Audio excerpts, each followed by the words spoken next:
I rise today in support of the original unamended Combating Illicit Tobacco Bill of 2026.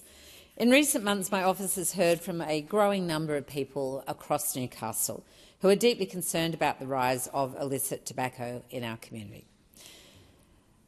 These are not abstract concerns. They're coming from local shop owners who are doing the right thing and struggling to compete with illegal operators. They're coming from families worried about the normalisation of cheap, unregulated cigarettes. And they're coming from residents concerned about the organised crime that too often sits behind this black market. To those people who have taken the time to write or to call about this issue, I hear you. And this bill responds directly to your concerns. Illicit tobacco is not a victimless issue. It undermines public health. It undercuts honest small business. And it fuels criminal networks that operate outside the law. It erodes the integrity of our tax system, and it makes it harder to deliver the essential services Australians rely on. This bill, it's about restoring fairness, protecting public health and ensuring that our communities, like mine in Newcastle, are not left to deal with the consequences of illegal activity. At its core, the Combating Illicit Tobacco Bill strengthens Australia's ability to disrupt and dismantle the illicit tobacco trade. It delivers tougher penalties for those who import, manufacture or sell illegal tobacco products. It enhances enforcement powers for our agencies, enabling them to better detect and seize illicit goods at the border and within the domestic market. And it improves coordination between federal, state and territory police authorities so that we are not leaving gaps for criminals to exploit. Importantly, the bill also increases penalties for repeat offenders and targets those who profit most from this trade, organised crime syndicates that treat illegal tobacco as a low-risk, high-reward enterprise. For too long, illicit tobacco has been seen by some as a minor offence, but the reality is far more serious. Illicit tobacco is no longer just a health or revenue problem, it's a serious organised crime crisis. It has become a major source of funding for criminal networks, with profits from this trade often used to bankroll other serious harms and illegal activities. Recent estimates from the Illicit Tobacco and E-Cigarette Commissioner highlight the scale of the problem. The illicit tobacco market in Australia was valued between $4.1 and $6.9 billion in 2024-25. This is enormous shadow economy operating completely outside of the law. Organised crime groups are earning between $4 and $7 billion in profits from this trade. Profits that are not sitting idle. They are being funnelled into other criminal enterprises, including drug trafficking, scams and money laundering. This is not a contained issue. It's part of a broader web of criminal activity that affects communities right across the country. And we are seeing the consequences. This trade fuels violence. It creates risk not only for those directly involved, but for innocent members of the public, people who live, work and run businesses in the same communities where these criminal networks operate. These are not victimless crimes.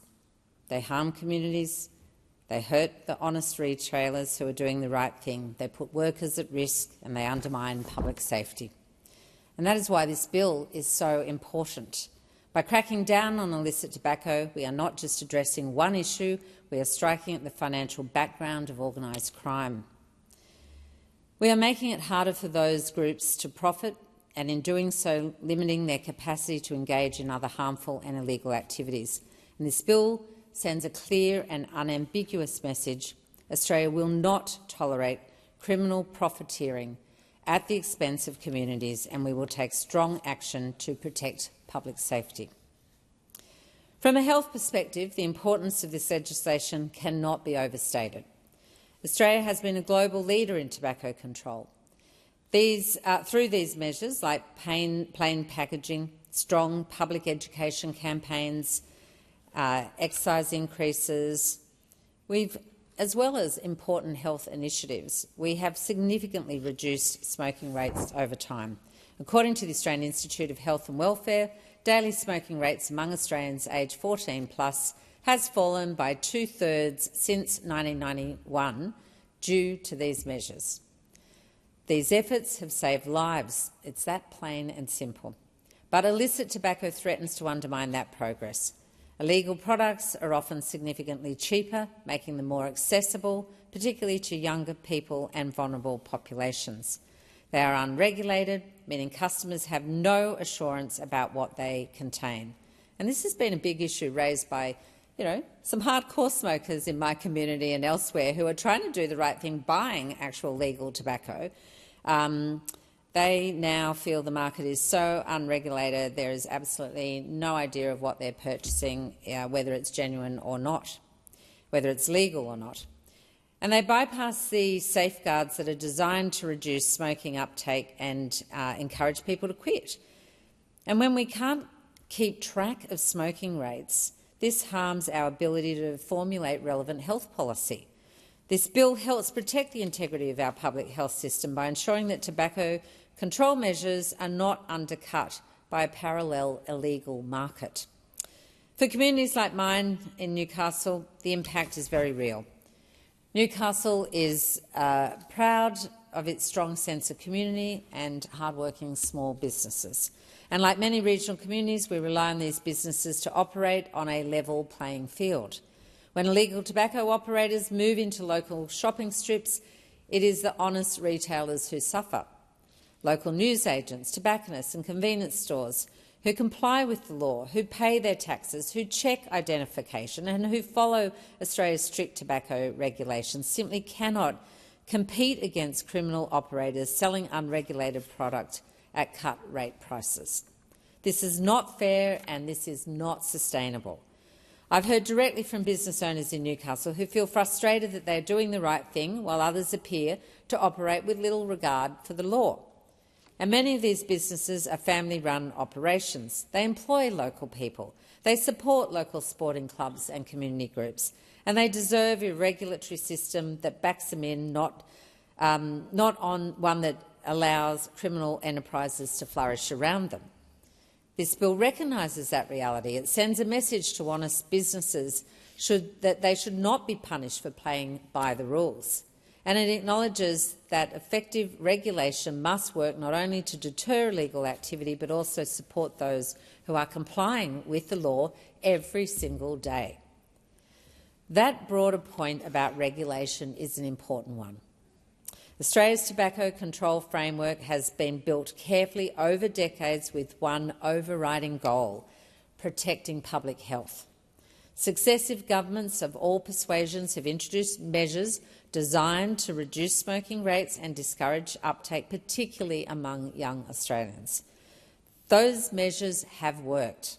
Smoking rates have fallen dramatically over time, and countless lives have been saved as a result. But regulation only works effectively when it is enforced consistently and fairly. When illegal operators can evade the rules entirely, it creates an uneven playing field. It undermines confidence in the system and it unfairly disadvantages legitimate businesses that are meeting their obligations. That is why this legislation matters not only from a law enforcement perspective but also from a regulatory integrity perspective. This bill helps reinforce the principle that if businesses are expected to comply with Australia's tobacco laws, then governments must ensure those laws are enforced properly and consistently. Honest retailers should not feel abandoned while criminal syndicates exploit loopholes and profit from non-compliance.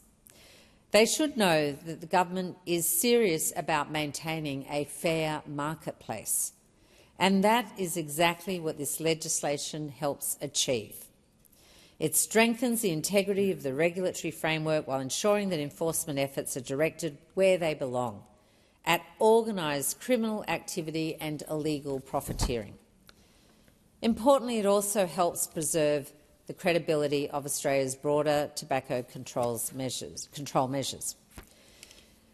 Because if people see illegal products openly available in communities without consequence, confidence in the system begins to erode. That benefits nobody except organised crime. So this legislation is about balance. It's about maintaining strong public health protections while ensuring that legitimate businesses who follow the rules are not unfairly penalised or undercut. It's about ensuring our regulatory system works for those who do the right thing. And it's about making clear that compliance should never become a competitive disadvantage in Australia. I also want to acknowledge that this bill takes a measured and practical approach. It recognises that combating illicit tobacco requires cooperation across all jurisdictions and agencies. No single agency can tackle this problem alone, and that is why stronger coordination between federal, state and territory authorities is so critical.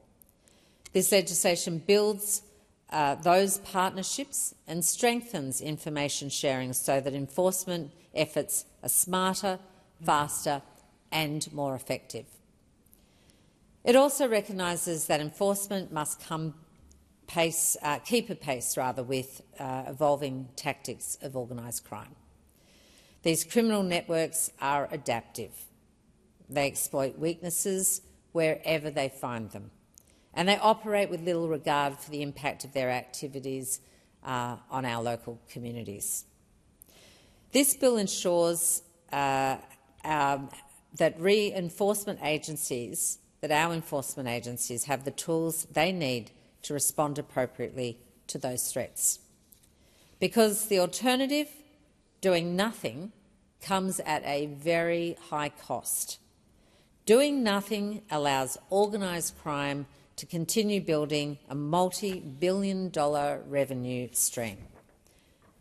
Doing nothing allows illegal products to remain more visible and more accessible in our communities. Doing nothing places pressure on honest small business already doing it tough. And it means undermining decades of critical progress in public health policy. This is not an option for Australia. We cannot allow criminal syndicates to profit at the expense of community safety, public health and legitimate enterprise. And we cannot allow the normalisation of illicit tobacco to continue unchecked. The rise of illicit tobacco presents serious challenges, but this legislation represents a serious and considered response. It strengthens enforcement, it targets organised crime, it protects legitimate businesses, and it helps restore confidence in the integrity of our regulatory system.